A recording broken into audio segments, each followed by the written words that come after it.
أما بعد فأعوذ بالله من الشيطان الرجيم بسم الله الرحمن الرحيم يا أيها الذين آمنوا استعينوا بالصبر والصلاة يا أيها الذين آمنوا اتقوا الله حق تقاته ولا تموتن إلا وأنتم مسلمون قال رسول الله صلى الله عليه وسلم المسلم من سلم المسلمون من لسانه ويده أو كما قال عليه الصلاة والسلام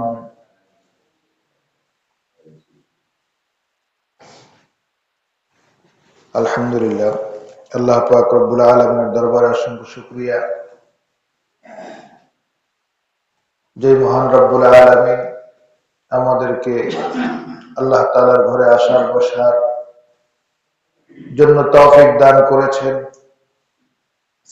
এজন্য আমরা অন্তরস্থল থেকে শুকরিয়া আদায় করে বলি আলহামদুলিল্লাহ।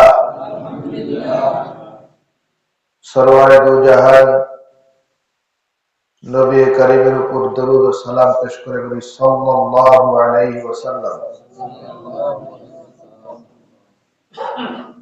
আল্লাহ পাক রব্বুল আলামিন কোরআনুল কারীমের মধ্যে মানুষকে সঠিক পথে চলার জন্য যতভাবে বোঝানো দরকার এক এক আয়াতে এক এক ভাবে আল্লাহ তাআলা বান্দাকে সংশোধনের তাকিদ দিয়েছেন। এর মধ্যে থেকে আমি যে আয়াতে কারিমা তেলাওয়াত করেছি এই আয়াতের মধ্যে আল্লাহ পাক রব্বুল আলামিন বলেন ইয়া আইয়ুহাল্লাযীনা আমানুত্তাকুল্লাহা হাক্কা তুকাতিহ, হে ঈমানদাররা তোমরা আল্লাহ তাআলাকে ভয় করো। হাক্কা তুকাতিহ, ভয় করার মতো ভয় করো। ওয়ালা তামুতুন্না ইল্লা ওয়া আনতুম মুসলিমুন, এবং মুসলমান না হয়ে তোমরা মৃত্যুবরণ করো না। এখানে একটা বিষয় আল্লাহ বলছেন মুসলমান না হয়ে মৃত্যুবরণ করো না। তাহলে বোঝা যায় মুসলমান হওয়ার জন্য সময় অনেক আছে নাকি? হ্যাঁ, গ্যারান্টি আছে? আল্লাহ বলছে মুসলমান না হইয়া মৃত্যুবরণ করিও না, কবরে আসিও না। এখন আমরা যদি বলি যে মুসলমান হব, সময় সামনে আছে, সামনে যে সময় আছে তার কোনো গ্যারান্টি আছে? তার মানে আমাকে এই মুহূর্তে খাঁটি মুসলমান হওয়ার প্রত্যয় গ্রহণ করতে হবে। কারণ এমন তো হতে পারে এই মসজিদ থেকে বের হবো না, তার আগে আমার রূহটা চলে যেতে পারে। ইউটিউবে সার্চ দিলে দেখবেন অনেক বক্তা ওয়াজের ময়দানে শেষ, জুমার খুতবা পড়তে পড়তে শেষ, নামাজ পড়াইতেছে পড়াইতে পড়াইতে লুটে পড়ে গেছে, শেষ সেজদায় গেছে আর উঠতে পারতেছে না, শেষ। আযান দিচ্ছে মুয়াজ্জিন, আযান শেষ করে সরতে পারে না, রূহ চলে গেছে। মসজিদে আসছে তাহাজ্জুদ করার জন্য, এসে মসজিদে চলে গেছে। এই জন্য কার কখন মৃত্যু আসবে এটা আমাদের কারোর জানা নাই, যে কোনো মুহূর্তে আসতে পারে। সেটাকে ফিরানোর মতো কোন পদ্ধতি আজও পর্যন্ত পৃথিবীর কোন বৈজ্ঞানিক আবিষ্কার করতে পারে না, পারবেও না। তো যেটা আসবেই, যেখানে যেতেই হবে, তাহলে আমাকে সোজা হয়েই যেতে হবে। সময় যেহেতু নাই, তাহলে আমার অপেক্ষা কিসের? আর কিসের অপেক্ষা? তো সোজা কেমনে হব?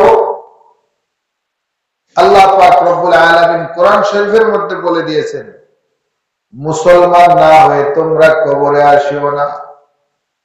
আল্লাহ নবী মুসলমান হওয়ার ব্যাখ্যা দিচ্ছেন হাদিস শরীফের মধ্যে। মুসলমান কাকে বলে?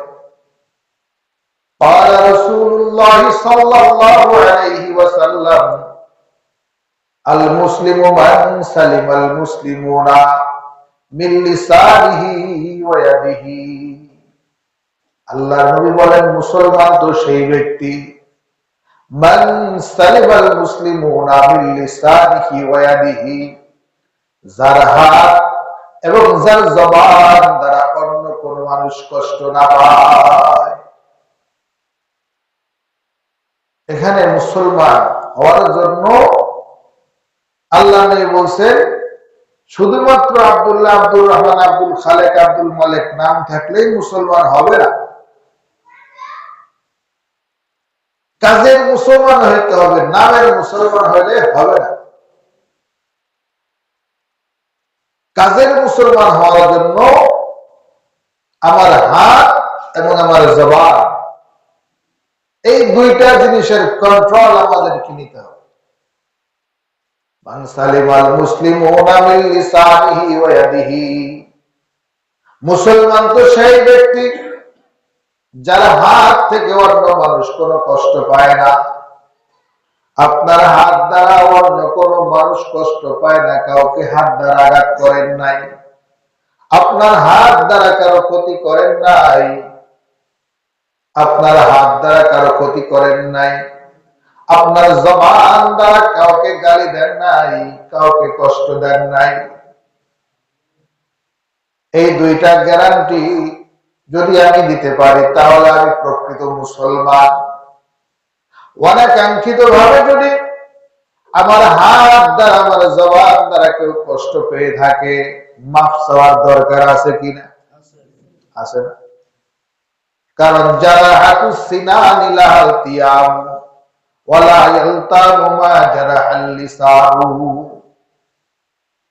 জারাহাতুস সিনানি লাহাল তিয়াম ওয়ালা ইয়ালতামু মা জারাহাল লিসানু। যদি আপনার হাত পা অঙ্গ প্রত্যঙ্গ ছুরি দ্বারা, কেজি দ্বারা, ব্লেড দ্বারা কেটে যায়, একটা সময় আঘাত ভুলে যায়, চিহ্ন ভুলে যায়, হয়তো বা চিহ্ন থাকে, মনে করতে হয় বড় কষ্ট করে যে অনেক বছর আগে ব্লেডে কেটেছিল, অনেক বছর আগে বসন্তের দাগ ছিল, সব সময় মনে পড়ে না। ওটা এক সময় আঘাতটা শুকিয়ে যায়। কিন্তু আমার আপনার জবান, এটা দ্বারা যদি কারো কলিজায় আঘাত দেওয়া হয়, এইটা কখনো মলম লাগাইলে শেষ হয় না, মরার আগ পর্যন্ত শেষ হয় না। কারো কলিজা যদি আপনি ফর ফর করে দিয়ে থাকেন, আপনার হায়াতের মধ্যে একটা কলঙ্কের দাগ লেগে গেছে, এই দাগ আর মুছতে পারবেন না। এজন্য আপনাকে দুইটা কাজ করতে হবে। একটা কাজ করতে হবে, যাকে আমি কষ্ট দিয়েছি তার কাছ থেকে মাফ চেয়ে নিব। দুই নাম্বার কাজ, আল্লাহ তাআলার দরবারে মাফ চাইব। আল্লাহ তাআলার কাছে প্রতিনিয়ত কান্নাকাটি করতে হবে, চাই আল্লাহ আপনি আমাকে মাফ করে দেন। আল মুসলিমু মান সালিমাল মুসলিমুনা মিন লিসানিহি ওয়া ইয়াদিহি, প্রকৃত মুসলমান তো সেই ব্যক্তি যার হাত এবং জবান দ্বারা অন্য কোনো মানুষ কষ্ট না পায়। মুসলমানি বুয়াদ গরদান নেহাদান আনান খুদ বদস্তে খাজাদাদান, মুসলমানি বুয়াদ গরদান নেহাদান আনান খুদ বদস্তে খাজাদাদান। মুসলমান তাকে বলা হয় যে নাকি নিজের কন্ট্রোলটাকে নিজের হাতে না রেখে ইসলামের জন্য সঁপে দেয়। যে আমি আমার যত চাওয়া পাওয়া আছে, আমি সব কোরআনের উপর সুপর্দ করে দিলাম, আমি সব রাসূলের উপর সুপর্দ করে দিলাম, আমি সব আল্লাহর ইচ্ছার উপর সুপর্দ করে দিলাম। বাদশাহ হারুনুর রশিদ তার আমলে এক পাগল ছিল, তার নাম হলো বাহলুল। এই পাগল থাকলেও সে ছিল আল্লাহওয়ালা পাগল, সাধারণ পাগল। এই বাহলুল পাগলকে বাদশাহ খুব ভালোবাসত। বাদশাহ খুব ভালোবাসত। বাহলুলকে জিজ্ঞেস করা হলো, ও বাহলুল তুমি কেমন আছো? বলে কেমন আছি আমি? আমার চেয়ে ভালো এই পৃথিবীতে কেউ নাই, কারণ পৃথিবীতে যা কিছু হয় সব আমার মন মতো হয়। আমার মন মতো যদি সব হয়ে যায় তার কিসের আবার দুঃখ? কও কি পৃথিবীর সব তোমার মন মতো? কয় হ্যাঁ। কয় সব আমার মন মতো হইতেছে, আমার মনের বিরুদ্ধে একটা হয় না। কয় কিভাবে? কয় আমি তো মালিকের উপর আমার ইচ্ছাকে সুপর্দ করে দিয়েছি। মালিকের হাতে আমার লাগাম, তিনি টান দিলে আমাকে চলে যেতে হবে। কাজেই দুনিয়াতে আমার এই সামান্য চাওয়া পাওয়ার জন্য আমি বৈধটাকে স্থান দিয়েছি, অবৈধকে আমি ত্যাগ করে দিয়েছি। কাজে আমার মালিক যেমনি দুনিয়া চালায় আমি তেমনি খুশি। কাজে আমার ইচ্ছার বিরুদ্ধে কোনো কিছু হয় না। বলেন সুবহানাল্লাহ।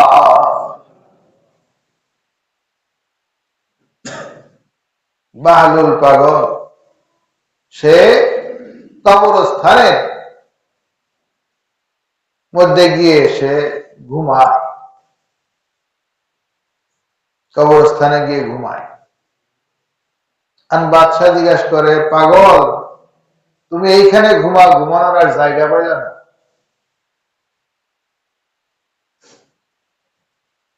তো বাহলুল বলে, পাগল আমি না, পাগল আপনি। যেখানে আসতে হবে, যেখানে আসা ছাড়া কোনো উপায় নাই, ওই জায়গার মধ্যে যদি আমি আগেই এসে থাকি তাহলে তো আমি কাছাকাছি পৌঁছে গেলাম। ওই জায়গার ভয় তো আর আমার কাছে নাই, কারণ ওই জায়গার মধ্যে আমি আগেই চলে আসছি। সুবহানাল্লাহ। এই জন্য পাগল যদি হতে হয় আল্লাহর জন্য হব, ইচ্ছাকে যদি দমন করতে হয় আল্লাহর জন্য করব। আল হুব্বু ফিল্লাহ ওয়াল বুগযু ফিল্লাহ। আল্লাহর জন্য কাউকে ভালোবাসবো, আল্লাহর জন্য কারোর সাথে শত্রুতা রাখবো। এখানে এই যে কথাটা, আল্লাহর জন্য ভালোবাসবো, আল্লাহর জন্য শত্রুতা রাখবো। বলে আল্লাহর জন্য আবার শত্রুতা কেমনে রাখে? আল্লাহর জন্য শত্রুতা রাখার অর্থ হলো, যদি আপনি চোরের সাথে সঙ্গ করেন তাহলে আপনি আস্তে আস্তে চোর হবেন। আপনি যদি নেশাখোরের সাথে সঙ্গ করেন আস্তে আস্তে আস্তে আপনি নেশাখোর হবেন। আপনি যদি কোন খারাপ মানুষের সাথে চলেন, ওই খারাপ মানুষের তাসিরটা আপনার মধ্যে অটোমেটিক চলে আসবে। সেটা চাই ভালো হোক চাই খারাপ হোক, অটোমেটিকলি আসবে। বুদ্ধিজীবীরা চিন্তা করে বের করছে, আপনার যদি 5 জন বন্ধু থাকে যাদের সাথে আপনি ভাব বিনিময় করেন, যাদের সাথে আপনি সবসময় উঠা বসা করেন চলেন, আপনার 5টা বন্ধুর মধ্যে যদি 5টাই চোর হয় তাহলে আপনি হবেন 6 নাম্বার চোর। আপনার 5টা বন্ধু যদি মদখোর হয় আপনি হবেন 6 নাম্বার মদখোর। আপনার 5টা বন্ধু যদি জুয়া খেলে আপনি হবেন 6 নাম্বার জুয়া খেলোয়াড়।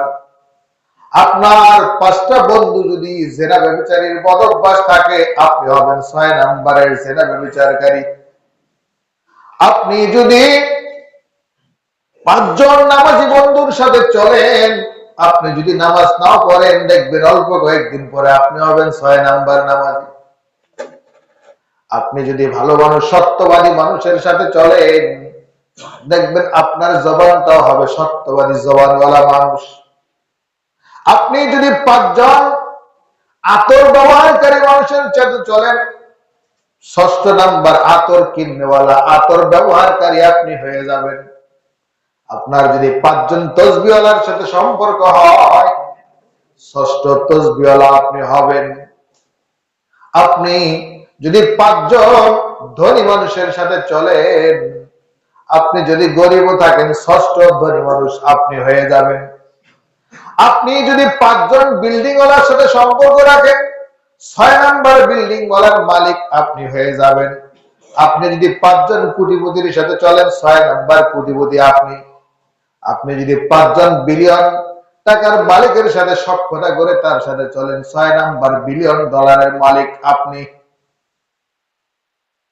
তাহলে এজন্য সঙ্গটা বড় দামি জিনিস।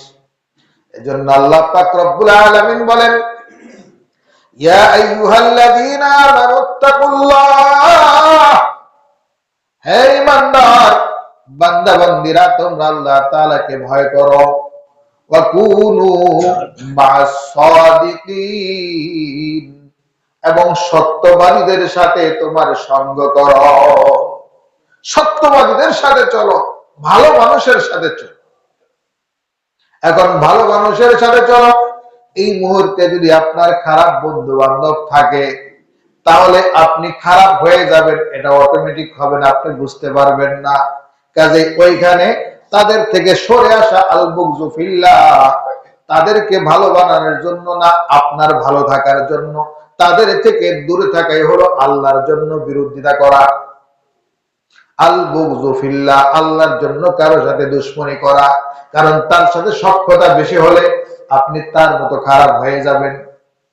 আল হুব্বু ফিল্লাহ, 5 জন মানুষ যারা ভালো, তাদের সাথে যদি আপনি সঙ্গ করেন, তাদের সাথে যদি আপনি চলাফেরা করেন, 6 নাম্বার ভালো মানুষটা আপনি হবেন। এজন্য আল্লাহ পাক রব্বুল আলামিন বলেন, ইয়া আইয়ুহাল্লাযীনা আমানুত্তাকুল্লাহ ওয়া কুনু মা'আস সাদিকিন, তোমরা সত্যবাদী মানুষের সাথে তোমরা সংসর্গ অবলম্বন করো। এবার সত্যবাদী কারা? সত্যবাদী কোথায় পাবো? সত্যবাদী হওয়ার জন্য কি লাগে? সত্যবাদী হওয়ার জন্য যে জিনিসটা লাগবে, আপনি যাদের সাথে চলেন, দেখেন তার হাত দ্বারা অন্য মানুষ ক্ষতিগ্রস্ত হয় কিনা। সে মানুষের ক্ষতির কাজ করে না ভালোর কাজ করে। যদি সে মানুষের ক্ষতির কাজ করে, অন্যায় অনাচারের সাথে যুক্ত থাকে, তাহলে তার সংস্রব বাদ দেন, কারণ সে খাঁটি মুসলমান হইতে পারে নাই। তেমনি ভাবে যার জবান খারাপ, ভাষা খারাপ, আপনি যদি খারাপ ভাষাভাষী মানুষের সাথে চলেন, 6 জন যদি 5 জন যদি খারাপ ভাষাভাষী মানুষ হয়, তার জবান দ্বারা শুধু বকা ছাড়া কিছু বের হয় না। আছে না কিছু? আপনার এখানে বিভিন্ন শ্রেণীর লোক আছে, দেখা যায় যারা বিশেষ করে বিভিন্ন শ্রেণী পেশা নাম বললে কষ্ট পাবেন, যেখানে মনে করেন একজন আরেকজনকে ভালোবাসেই বকা দেয়, ভালো করলেও বকা দেয়, খারাপ করলেও বকা দেয়। আছে না এরকম কিছু লোক? মানে বকা দিয়ে যেন ওরা আদর করে, মানে বলা যায় না, বলে যে হ্যাঁ তুই খাইছস, একটা বকা দিয়ে তুই খাইছস, মানে ও আর একটা বকা দিয়ে তোর কাছে হরণ লাগবো খাইছে, মানে দুইটাই বকার মাধ্যমে। ওরা বুঝতেছে না যে বকা জিনিসটা খারাপ, ওইটাকে ওরা ভালোবাসার পাত্র বানিয়েছে। কারণ ওই যে চেইন অফ কমান্ড, ও যাদের সাথে চলে ওরাও বকা দেয় আর তারাও বকা দেয়। এই যে জবান, অথচ হাদিস শরীফ কি বলে? আলা রাসূলুল্লাহ সাল্লাল্লাহু আলাইহি ওয়াসাল্লাম, সিবাবুল মুসলিমি ফুসুকু ওয়া কিতালুহু কুফর, কোন মুসলমানকে গালি দেওয়া এটা হচ্ছে ফাসিকির লক্ষণ। ওয়া কিতালুহু কুফর, কোন মুসলমানকে হত্যা করা এটা কাফের হওয়ার লক্ষণ। মুসলমানকে গালি দেওয়া ফাসিক হওয়ার লক্ষণ। এখন যদি আপনার মুখ দ্বারা অনাকাঙ্ক্ষিত ভাবে গালি বের হয়ে যায়, তাহলে আপনার লিস্টি ফাসিকের কাতায়। সিবাবুল মুসলিমি ফুসুকু ওয়া কিতালুহু কুফর, মুসলমানকে গালি দেওয়া হচ্ছে ফাসিকি, আর মুসলমানকে হত্যা করা হলো কুফরি। এই জন্য আপনার কাউকে গালি দেওয়া যাবে? আজকে থেকে আমরা আমাদের এই জবানটাকে পবিত্র রাখবো, জবান দ্বারা মনের ভুলেও গালি দিব না। কার কার নিয়ত আছে ইনশাআল্লাহ? আল্লাহ তাআলা আমাদের সব ভাইকে কবুল করেন, বলেন আমিন। 2 নাম্বার মুসলমান হওয়ার শর্ত যে কারো হাত দ্বারা কারো উপর আঘাত অন্যায়ভাবে না করে। ক্ষমতার জোরে, অহংকারের জোরে অনেক সময় দেখা যায় আমরা রিকশাওয়ালাকে ক্ষমতার জোরে থাপ্পড় মারে না? ওইটা হোটেলে খাইতে যায়, বেচারা গ্লাস দিতে একটু দেরি হয়েছে, চাষ করে একটা মেরে দেয়। রিকশাওয়ালা একটু আস্তে চালাইছে, ওরে একটা পিছন দিকে মেরে দেয়। এরকম ঘটনা আছে। অথচ রিকশাওয়ালার কোনো দোষ আছে? ওইটা সে ভুল করতেই পারে, মানুষ কি ভুলের ঊর্ধ্বে? আপনি তাকে বুঝাইয়া বলেন, আপনার হাত চালায়েন না, অনেকের হাত বেশি চলে। আল্লাহ পাক যেন আমাদের সকলের হাতকে অন্যায় থেকে নিরাপদ রাখেন। সবাই বলেন আমিন। কার কার নিয়ত আছে যে হাত দ্বারা কারো অন্যায় করব না? আল্লাহ পাক আমাদের সবাইকে কবুল করেন, বলেন আমিন। তো যা হোক, আজকে লম্বা কথা বলার সময় নেই, যেহেতু সামনে আরো 2টা বিষয়। এই বিষয়ে একটু কথা না বললেই নয়। আমরা সকলেই জানি বিশ্ব ইজতেমা বাংলাদেশে প্রতি বছর হয়। দাওয়াতে তাবলীগ একটা পবিত্র ইসলামিক মিশন। অর্থাৎ এই মিশনটার উদ্দেশ্য হলো যে মানুষ যাতে ইসলামকে সহজে শিখতে পারে, এজন্য মানুষের দিল তৈরি করে তাদেরকে মসজিদে মসজিদে পাঠিয়ে ইসলামের যে দিক দিশা, এই ভাবধারা যেন তার মধ্যে আসে, ইসলাম যেন শিখতে পারে, মানতে পারে। এই জন্য দাওয়াতে তাবলীগের এই মসজিদে মসজিদেরটাই। কারণ বাড়িতে থাকলে আমাদের সময় হয় না। বাড়িতে থাকার পরে যদি বলা হয় যে আপনি 1 ঘন্টা ডেইলি তালিম করবেন, 1 ঘন্টা তালিম করার জন্য বাড়িতে সময় বের করা অনেক কঠিন। আপনি যদি তাবলীগের 3 দিনের জন্য বের হন, দেখবেন যে ডেইলি অন্তত 4 ঘন্টা তালিম আপনার অটোমেটিক হয়ে যেতেছে। 4 ঘন্টা কোরআন হাদিসের কথা যদি আপনার ঢোকে, 3 দিনে 3 4 12 ঘন্টা। ইযা তাকাররাল কালাম তাকাররারা ফিল কলব। যখন আমরা কোনো কথা বলি সেটা অন্তরের মধ্যে গেঁথে যায়। এজন্য ভালো কথা বললেও গাথে, খারাপ কথা বললেও সেটা অন্তরে গাথে। আজকের এই দাওয়াতে তাবলীগের যে মেহনত, মাওলানা ইলিয়াস রাহমাতুল্লাহ আলাইহি তিনি এই মিশন চালু করেছেন। এই মিশনটা উলামায়ে কেরাম চালু করেছেন, হাক্কানি রব্বানি একজন আলেম চালু করেছেন।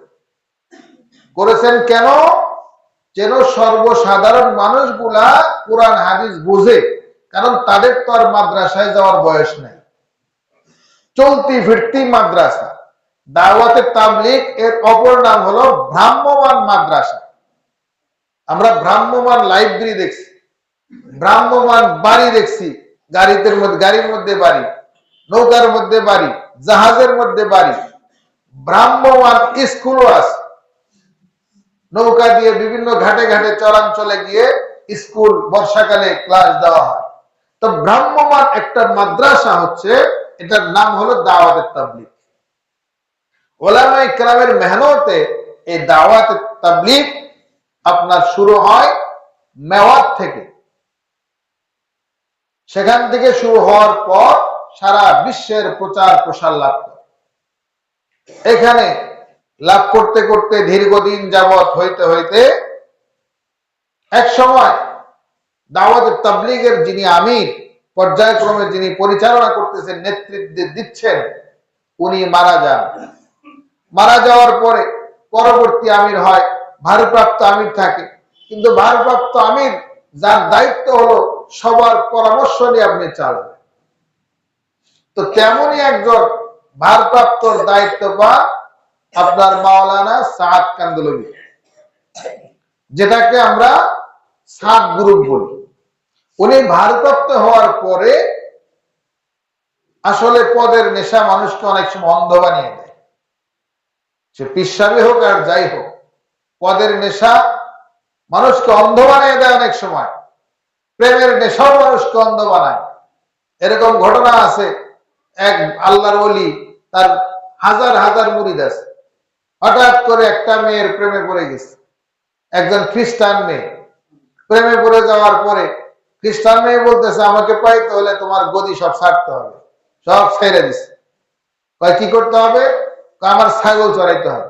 এখন সে ছাগল চড়ায়, ছাগল চড়ায়, ছাগল চড়াইতে চড়াইতে সে শুধু আশা দিতেছে এরপরে কি করতে হবে?